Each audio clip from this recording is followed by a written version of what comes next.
Welcome to Idea to Investment, the podcast where we dig into the exciting world of entrepreneurship and investment. We tell the stories of the tech creators doing innovative work and the investors who back them up. Along the way, unveiling the fascinating journey from the birth of an idea to scoring crucial investment. We highlight the voices of entrepreneurs, showcasing their grit and creativity, all while gaining insights from the investors who believed in those dreams. Get ready to be inspired, stay informed, and stay tuned as we explore the awesome collision of ideas and investments. Idea to Investment is a production of Tech Alliance of Southwestern Ontario and is sponsored by TD Ferrera Wealth Advisory Group. Hello, my name is Michael Schmalz. I'm the former president of Digital Extremes, a London, Ontario-based video game developer, and current chair of the Canada Media Fund.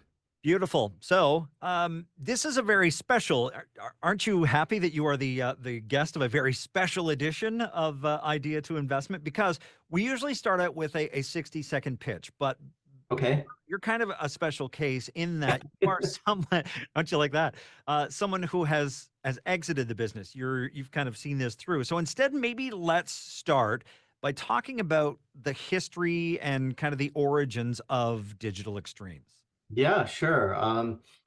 Digital Extremes has been around, as long as the video game industry, I think, has existed in Canada. It was founded by my brother in 1993 and started out making some shareware games. I think his most famous one at the time was Epic Pinball, which was a huge success and served to kind of get things up and going and kind of gave the company a platform to kind of go big, and that's what they did in about 1998 when after a collaboration with Epic Games in the United States, they came out with Unreal, the first Unreal retail version, and that pretty much began a 10-year collaboration with Epic to do Unreal Championship, Unreal Tournament 2003. So that was a very, very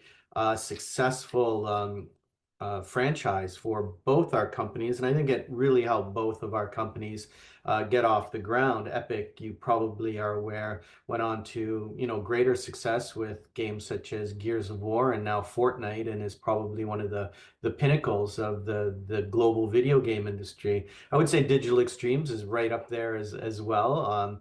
But right about 2004. Just a year after I joined, we started to go our own directions. So that's when they started to work on Gears of War.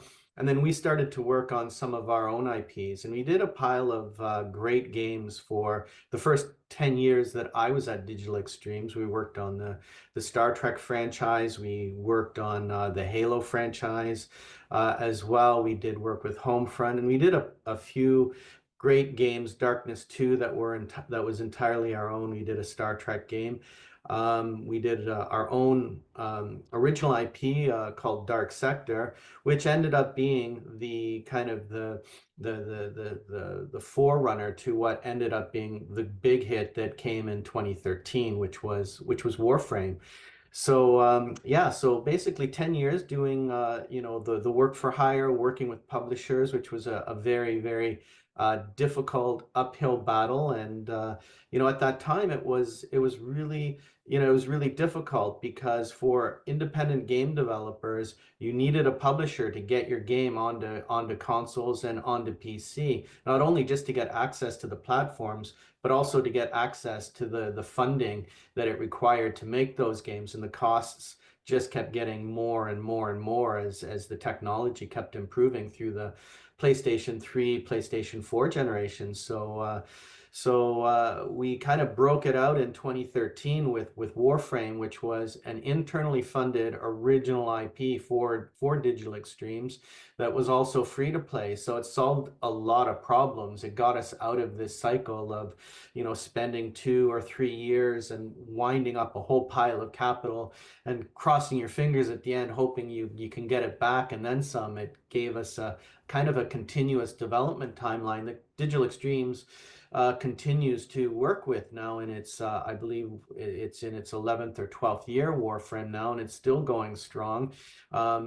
Players have all sorts of opportunities to buy enhancements to the game throughout the year, so it creates a steady cash flow for the company and alleviates a cycle that's very difficult on the company, on video game companies, and also hard on just the staff too. That's one of the reasons why the layoffs are so predominantly in our industry, because you end up ramping up a game and then you put it out there and you lay off a bunch of people and you start with a small team and keep going. So that was a trend that we fought against as well for many years, from when I started from 2003 through to 2013.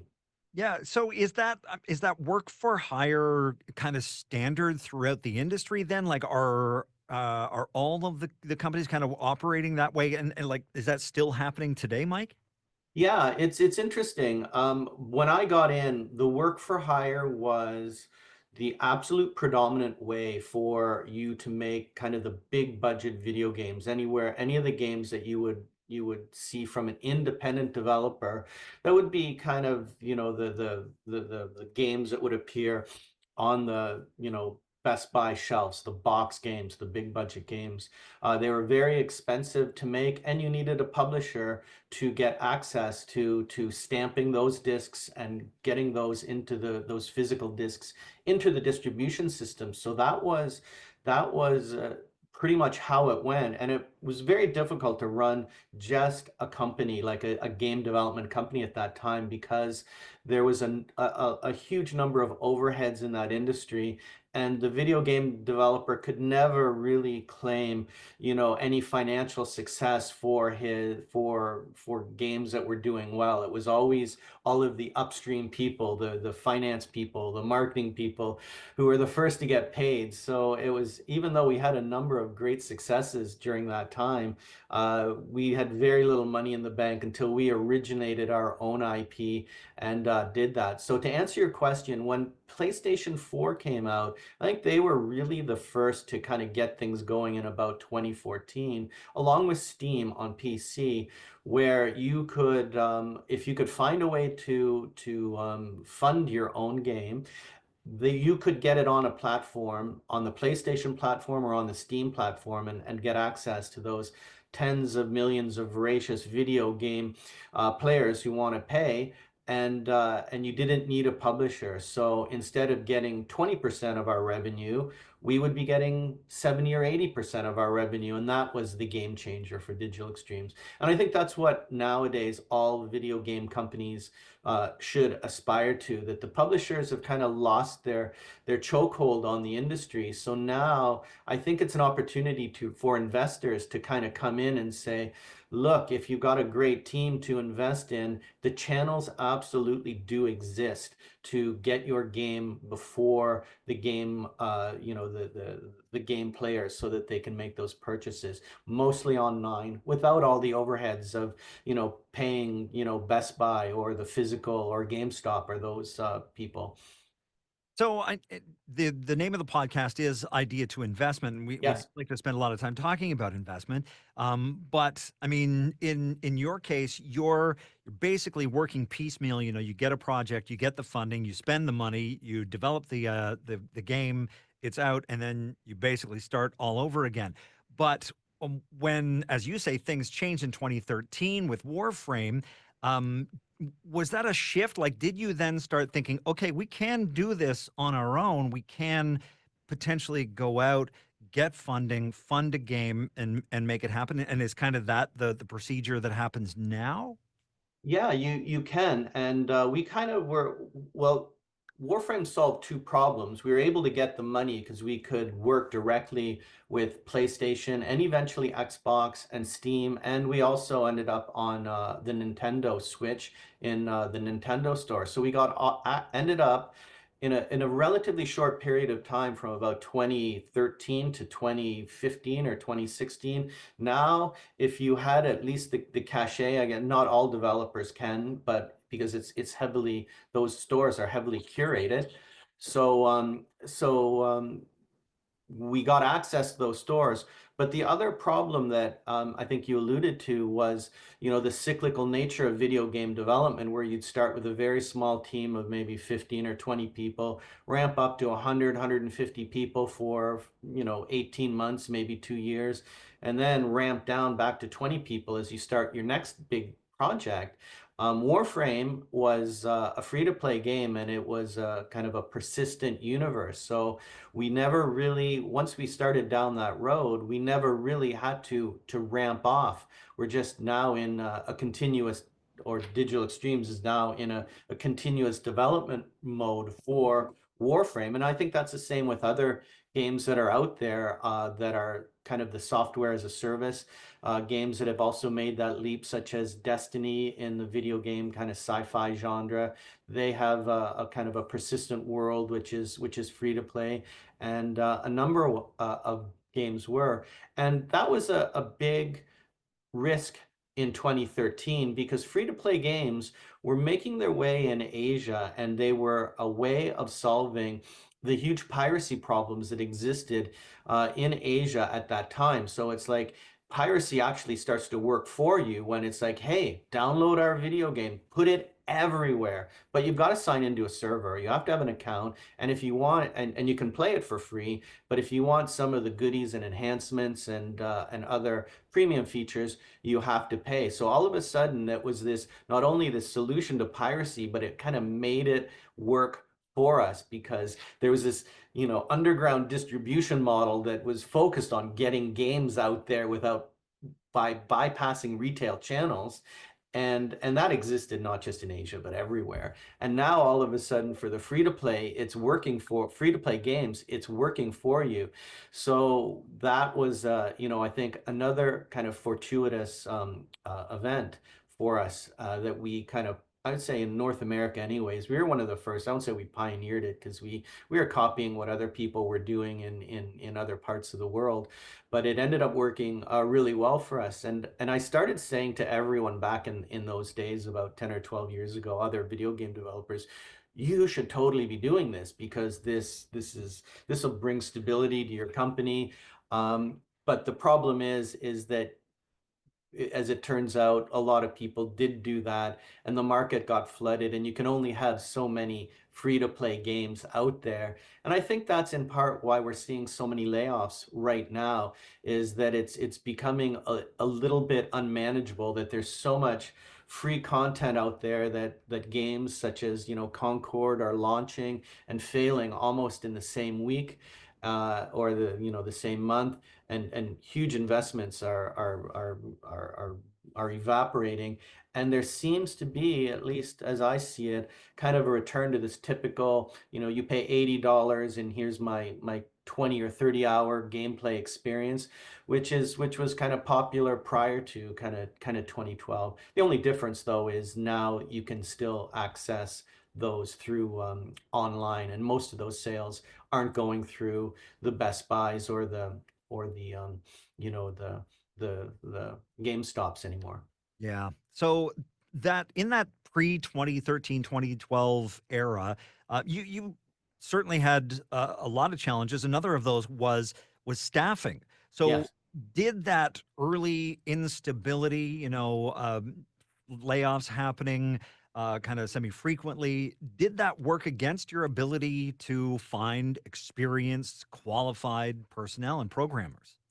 Well, throughout those years and even the years after, it was always difficult to find qualified people who were, kind of top tier talent because the industry throughout those years was growing very, very fast. And there was just not enough people coming in for such a long time.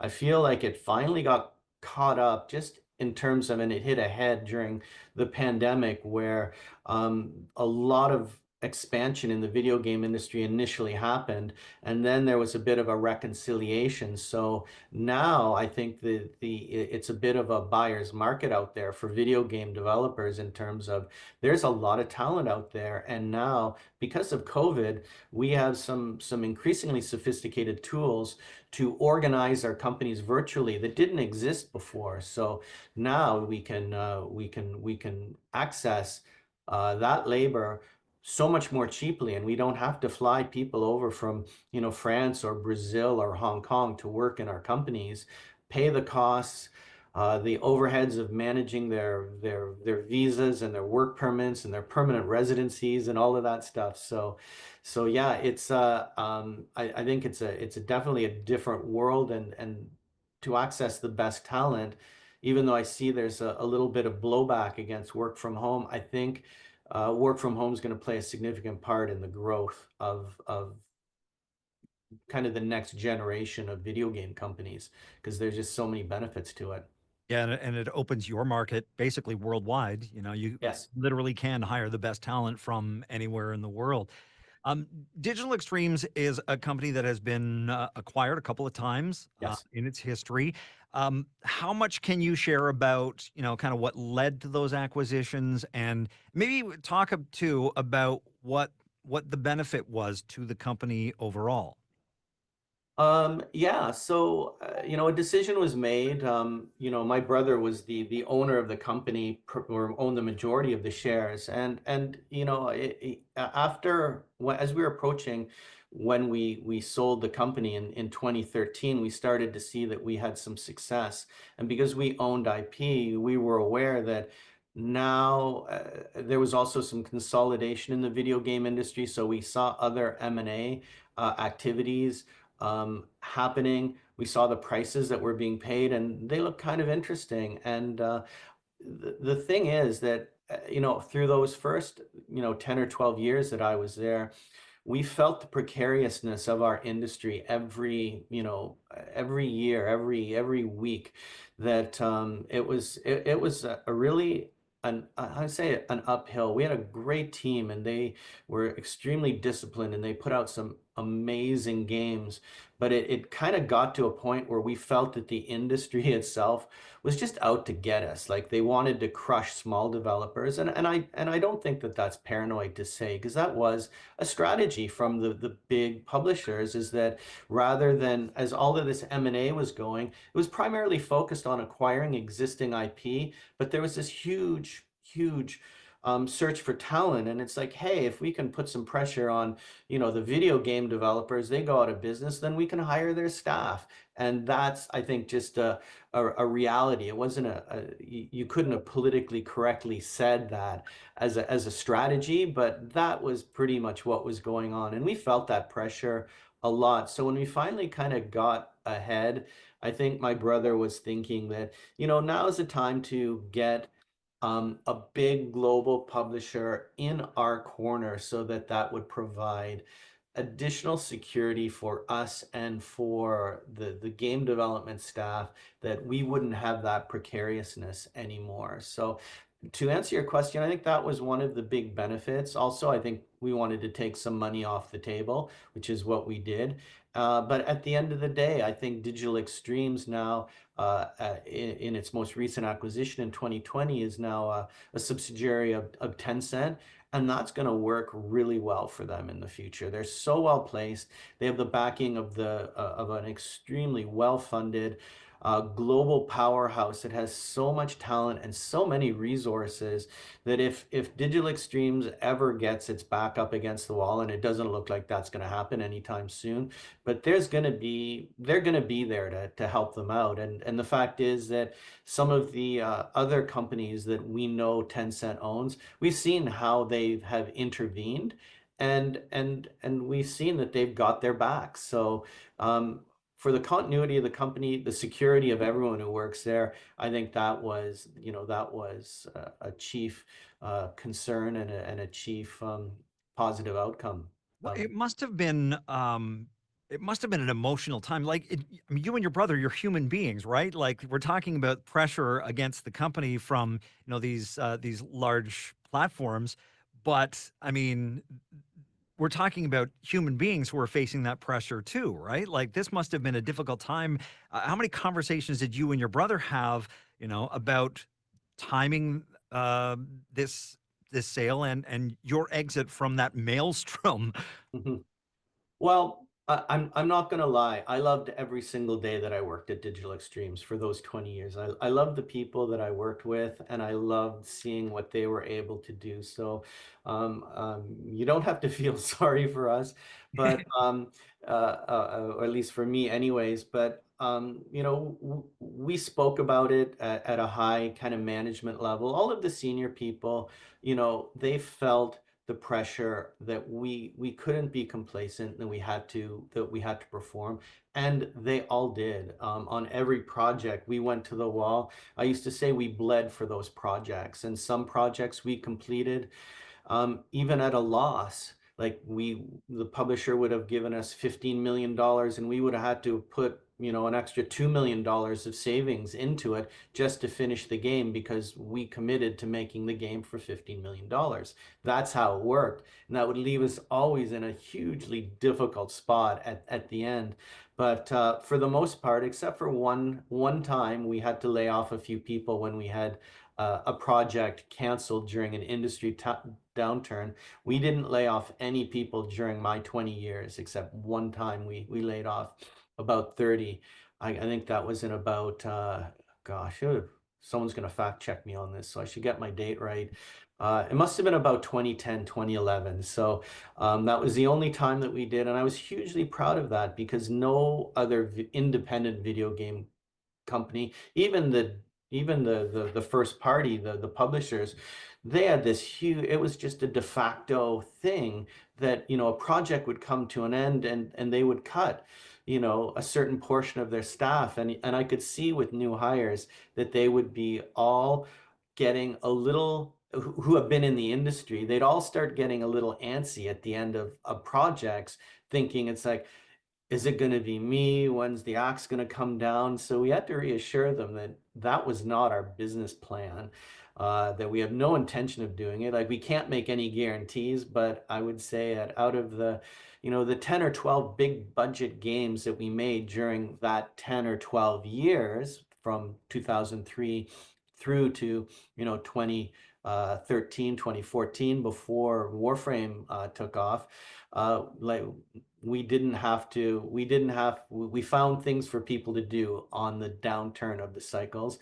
And I think that bought us a lot of loyalty, a lot of engagement, and that was money well spent, because that was an advantage that I don't think a lot of the other more corporate, cost cutting companies had from their staff. So we got and as a result, we ended up with a team of people, and many of them now have been there for 10, 15, 20 years, of good friends who know each other, they know what they're doing, and they all enjoy working together. And again, I would say that that's relatively uncommon in the industry. So we're very, very proud of what we built. And I think we took some of those very existential threats that were coming at us from the industry and did our best to turn them into competitive advantages. What do you see for the future in this industry? I mean, a young developer just starting out now might look at the industry and it might feel kind of daunting. How do you feel? Like, what do you think the industry is going to look like 5, 10 years from now? Well, I think this last 2 or 3 years have been really difficult in the video game industry with the consolidation, but it's kind of like, when BlackBerry or Nortel kind of go bust and they spread all their engineers out there, and then all of a sudden you've got an extremely, extremely innovative ecosystem of ideas that were not, able to be realized under those previous corporate cultures. The optimist in me says that that's what's going to be happening now. There's been so many layoffs. I think I was just reading this morning that there were a pile more layoffs coming from one of the big big publishers, and I think I can still see that there's a few other publishers that probably need to lay off some people in 2015 as well. But I think out of those layoffs, that those game developers who are now, some of them are experienced with 10, 15, 20 years of experience, are going to be able to reorganize. I think they'll be able to access funding because the channels now are available from investors, or in the case of Ontario, we have some very good subsidy and tax credit programs to help you get started. So Ontario is a great place to be for a video game developer. That we're going to see some interesting video games coming out in the next 5 or 10 years. So I would say I foresee growth in the industry. And it'll be all sorts of, it won't be, your AAA Grand Theft Auto type games, which there is another one coming out very soon, and it's going to do really, really well. But I think it'll be less of those, what they call the huge quadruple A, $500 million games, and there'll be lots of smaller games that are coming out, presumably from independent studios that have been able to organize with, I would say, some fairly modest investments. I think there'll be a lot of failures, but there's going to be a lot of successes too. Well, I appreciate your vision, especially since last time I saw you, you were being handed the Oh, inaugural yes. Visionary Award at the Tech Alliance Limitless Awards. What did that mean to you to be called a visionary? What does that mean? Oh my gosh, that was a great evening, and really quite unexpected. It happened, I think, just a month or two after I left my position at Digital Extremes, and I was kind of in this zone where I was really trying to figure out what I wanted to do next, and looking back on my 20 years at Digital Extremes, and trying to kind of compartmentalize those experiences, but to have received that acknowledgement, especially in London, where we had built this company, was just so huge for me, and I'm extremely grateful for it. And yeah, and there's some other great tech stories in London, so there's a lot of other deserving people. So that I was selected is just a huge honor for me, and it's something that I will remember. So, did you figure it out what you were going to do next? Meaning, what are you doing now? Oh, well, I'm now with the Canada Media Fund as on their board of directors, and I'm their chair. So I'm excited about Canada as a digital content producing country, and Canada Media Fund is basically, it's the body that funds television, digital interactive, basically content creation. And I think there's a bit of a digital transition going on right now, and it's an extremely important moment in Canada. So not only is there digital interactive or video games, but there's also people producing content on other platforms such as YouTube and TikTok, and those people that are attracting kind of worldwide audiences. There's absolutely a business model to be made there, to sustain that. So kind of to encourage that ecosystem. I think broadcast television is declining, and those eyeballs are going in other places. So I think it's important that we help our talented media producers move their content to the places where Canadians, but not just Canadians, but worldwide audiences are spending their time. So at the Canada Media Fund, that's what they're doing right now, and I'm happy to be involved at that, and bringing some of my experience that I've had over the years with video games, and talking about what I've seen that's worked, and what hasn't. And other than that, I'm still interested in video games. I'm working with a couple startups, and hopefully that'll be something. But it's just exciting to be again in that ecosystem, and see the week to week progress, to hear the conversations, and to spend time with that crowd. An exciting time in the life of Michael Schmalz. I love It it. is indeed. I can't complain at all. All right, one last question. This one everybody gets. If you could go back in time, give yourself or even your brother one piece of advice, maybe something that could have helped you avoid a major pitfall or a hurdle or a challenge. What would you have told yourself? Kind of back to the future question here. Yeah, I have a really hard time with questions like that because I feel like, some things, not just me, but I think humans in general, they have to learn the hard way to fully appreciate that and to fully operationalize that knowledge. I think, the risks that we took, um, many of them paid off and many of them did not. I'm glad we did the things that we did, and I'm as proud of our failures as I am of our successes. Because we went at them with, with all our energy. And again, it's a hit-driven industry. You can't even conceive of 100% success ratio. So I would say that I was just a small part of the entire ecosystem that contributed to our failures as well as our successes.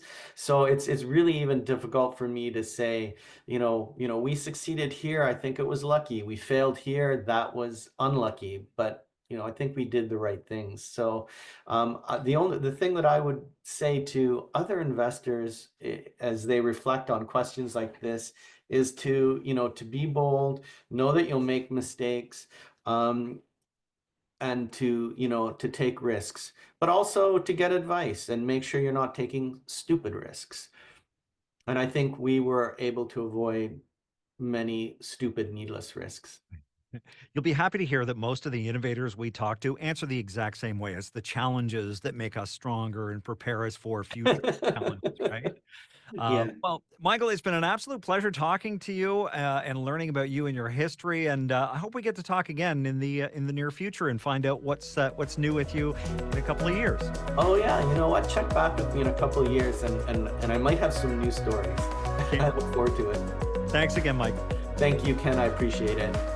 Idea to Investment is sponsored by TD Ferrera Wealth Advisory Group and is made possible by Tech Alliance of Southwestern Ontario. If you'd like to learn more about Tech Alliance and the resources available to entrepreneurs and startups, go to techalliance.ca. My name is Ken Eastwood. Thank you so much for joining me.